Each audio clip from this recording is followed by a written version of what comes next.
Hello guys, आज की video में भाषा का अर्थ, भाषा की प्रकृति और इसकी परिभाषा प्रकृति के बारे में जानेंगे कि क्या है।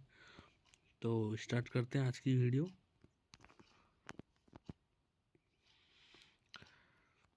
समस्त प्राणी जगत में केवल मनुष्य को ही भाषा का मूल्य पता है। भाषा प्रकृति द्वारा प्रदत्त वह उपहार, वह शक्ति है जिससे मानवीय जीवन सहज और सरल हुआ है। बिना भाषा के तो मानव जीवन पशु के समान है।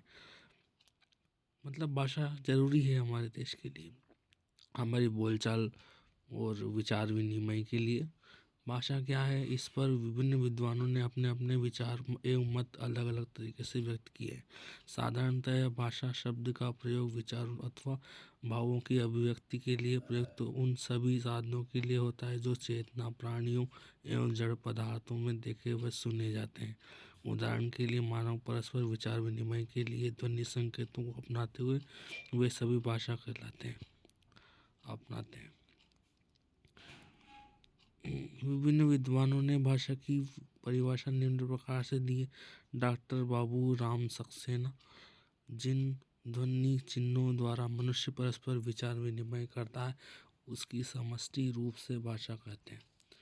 स्विट के अनुसार ध्वन्यात्मक शब्दों द्वारा विचारों का प्रकटीकरण ही भाषा है। ध्वन्यात्मक शब्द द्वारा ही विचारों का प्रकटीकरण, जो भी हम बातचीत करते हैं, बोलते हैं, ध्वनि शब्दों को उपयोग में लेते हैं।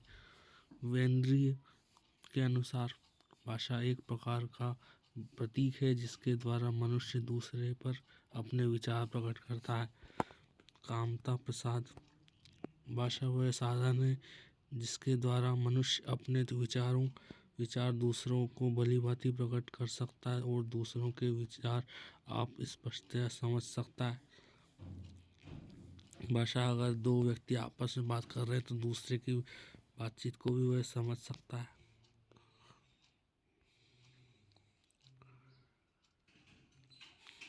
भाषा की प्रकृति, पहला, भाषा अभिव्यक्ति का साधन है। विचारों और भावों के प्रकाशन हेतु भाषा को एक सांकेतिक साधन के रूप में प्रयोग में लाया जाता है। भाषा के रूप में प्रयुक्त संकेतों का समाज के सदस्यों द्वारा आपसी विचार विनिमय और भाव प्रकाशन में उपयुक्त सहायता प्रदान करने का कार्य किया जाता है। भाषा का विचारों से गहरा संबंध है।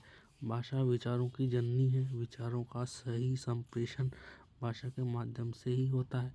विचार के अभाव में भाषा मूल्यहीन और निरर्थक हो जाती है। भाषा अर्जित संपत्ति है।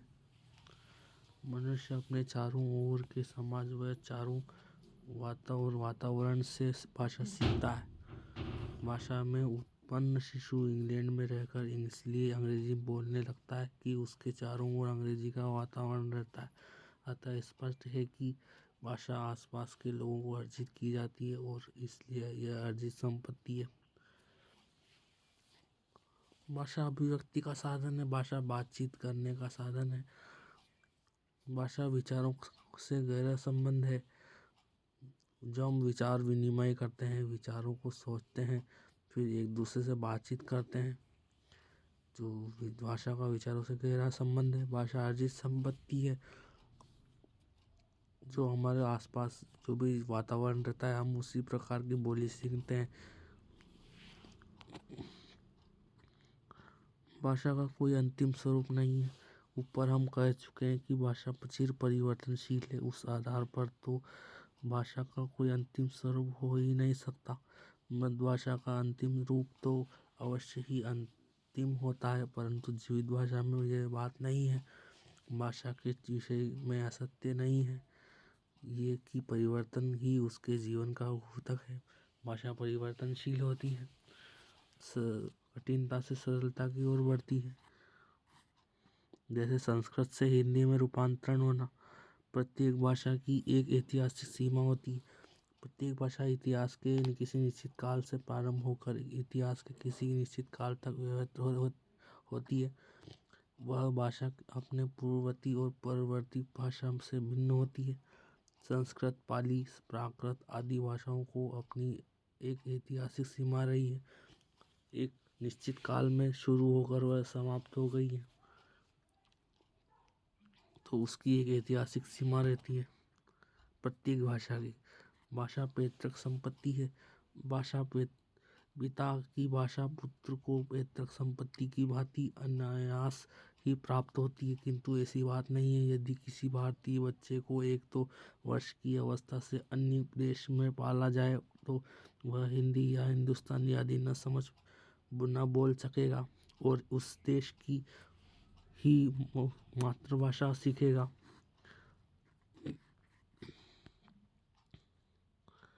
यदि भाषा पैतृक संपत्ति होती तो भारतीय लड़का भारत से बाहर कहीं भी रहकर बिना प्रयास के हिंदी समझ बोल सकता था। तो उसको भाषा जो होती है पिता से प्राप्त होती है, मतलब जो भी वो बचपन में जिस प्रकार के वातावरण से वो भाषा में वो बातचीत करते हुए पाता है, वह उसी तरह की भाषा सीख जाता है। भाषा का अर्जन अनुकरण द्वारा होता है। भाषा का अनुकरण द्वारा सीखी जाती है। अपने प्राप्त वातावरण में बालक जिस प्रकार की भाषा दूसरे को बोलता हुआ सुनता है, उसे ही अनुकरण द्वारा सीख लेता है। बालक चाहे किसी भी वातावरण में रहे, जैसे उसके सामने बालक वैसा ही सीखता है। एक बालक जिसका लालन पोषण जंगल में जानवरों के बीच होता है, तो वह बालक मनुष्य के होने के बाद भी जानकारों की भाषा ही बोलता है, क्योंकि बालक ने ही अनुकरण द्वारा सीखा है। जैसा वो अनुकरण करेगा वैसा वो सीख जाएगा, जैसा वो अपने वातावरण में पाएगा।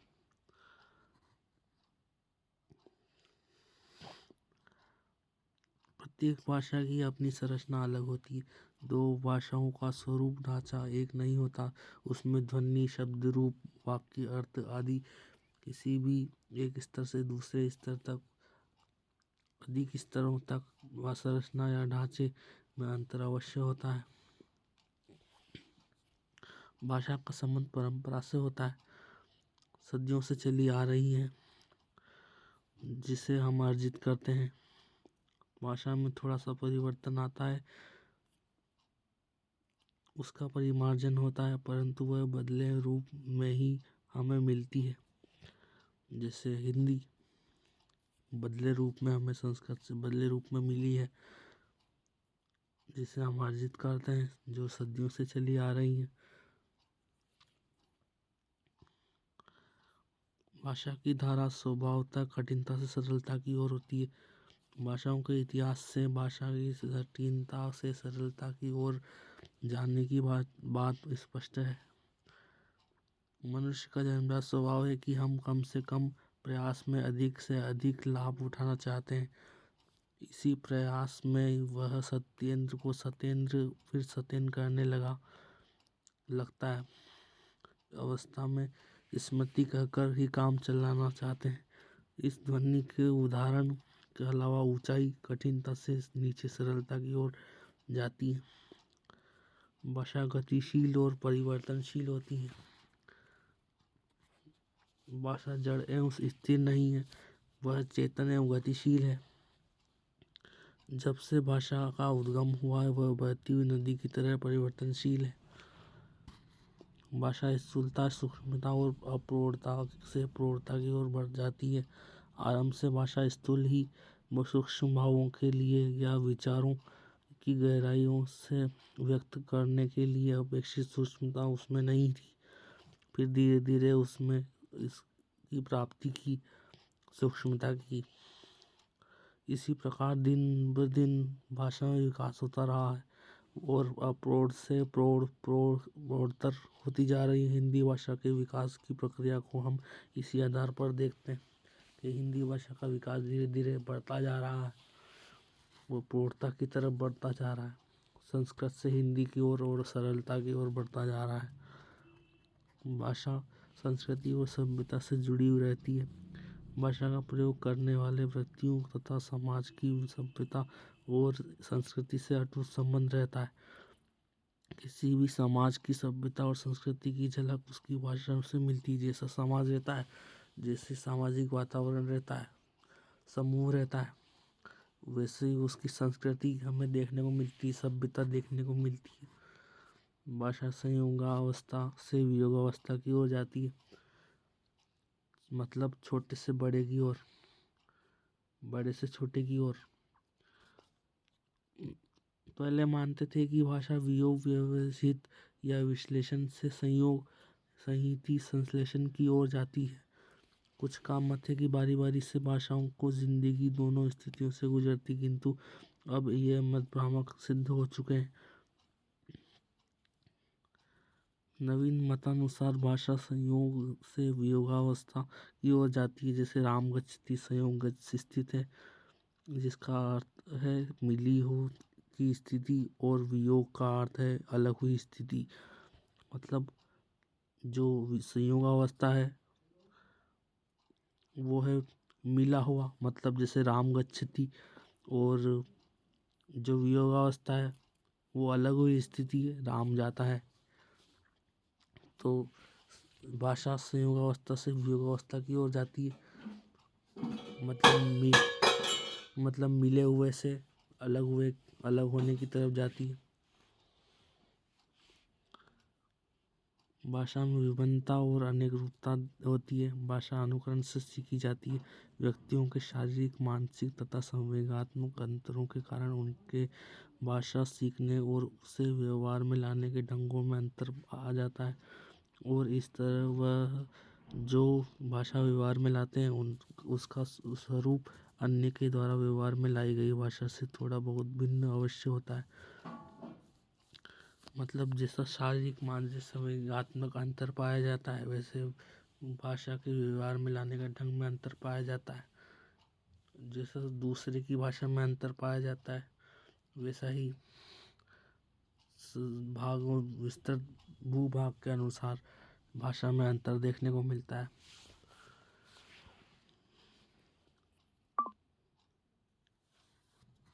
हर भाषा का स्पष्टता या अस्पष्टता एक मानक रूप होता है। हिंदी एक विशाल भूखंड में प्रचलित भाषा है, और इस कारण विभिन्न भागों में ध्वनियों के उच्चारण, शब्द एवं रूप रचना तथा वाक्य संरचनाओं में अंतर पाया जाता है। किंतु भाषा शिक्षण की दृष्टि से यह विशेष रूप से ध्यान देने की बात है कि भाषा का एक मानक रूप होता है, और हमें सदा इस मानक रूप का ही प्रयोग करना चाहिए। मतलब भाषा एक विभिन्न भागों, विशाल भूखंड में प्रचलित भाषा है हिंदी भाषा। विभिन्न भागों में ध्वनियों के उच्चारण, शब्द, रूप, रचना, वाक्य संरचनाओं में अंतर है।